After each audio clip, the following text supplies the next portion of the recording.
بسم اللہ الرحمن الرحیم۔ السلام علیکم۔ پچھلے 24 گھنٹے میں سعودی عرب میں وبائی مرض کرونا کے کافی کم کیسز سامنے آئے ہیں۔ 302 افراد متاثر ہوئے ہیں اور 17 افراد پچھلے 24 گھنٹے میں انتقال بھی کر گئے ہیں۔ انا للہ و انا الیہ راجعون۔ 407 افراد صحتیاب بھی ہوئے ہیں۔ سعودی وزارت صحت کے ترجمان نے بتایا کہ اگر اسی طرح سے صورتحال جاری رہی، تمام افراد جس میں سعودی شہری اور خاص طور پر غیر ملکی افراد بھی شامل ہیں، احتیاطی تدابیر مسلسل اسی طرح سے اختیار کرتے رہے تو وبائی مرض کرونا سعودی عرب میں نہیں پھیل پائے گا، اور جو بھی اس وقت اقدامات ہیں اس کا رزلٹ اچھا آئے گا۔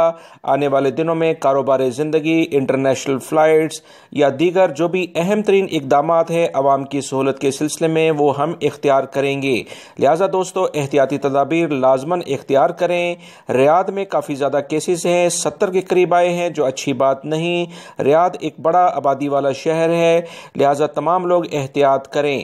جدہ میں 28 کیسز سامنے آئے ہیں، یمبو میں 18، مدینہ منورہ 17، زہران میں 14، مکہ المکرمہ بھی 14 کیسز ہیں، دمام میں 8 ہیں، حفوف 6، العیس میں 6، حائل تبوک میں بھی 6 کیسز ہیں، بریدہ، طائف، نجران میں 5 کیسز ہیں، انیزہ، ابہا، جبیل، قطیف کے علاقوں میں اور بقیق، العارضہ، وادی دواسیر میں 4 کیسز ہیں، الممرز، عقیق، مہد الذہب، زہران الجنوب، حکل، ان میں 3 کیسز ہیں، بنی حسن، البدایہ، القریات، الخرمہ، خمیس مشید، مائل اسیر، بشا، ظلم، اللیث اور ارعر، دلم، المجمع، رفاع الجمیش میں 2 کیسز ہیں۔ دیگر علاقوں میں بھی ایک کیس سامنے آیا ہے، جس میں حفر الباطن، کامل، بدر الجنوب، شرورہ، رفح، عفیف، درما، سبیہ اور تیمہ کے علاقے شامل ہیں۔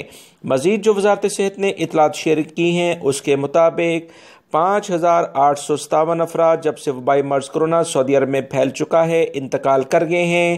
698 یعنی 698 افراد کی حالت کافی خطرناک ہے، ان کے لیے دعا کی جائے۔ دوستو ویڈیو کے لنکس جو آپ دیکھ رہے ہیں بہت اہم معلومات ہیں، یہ بھی دیکھیے گا۔ اپنا بہت سارا خیال رکھیں۔ السلام علیکم۔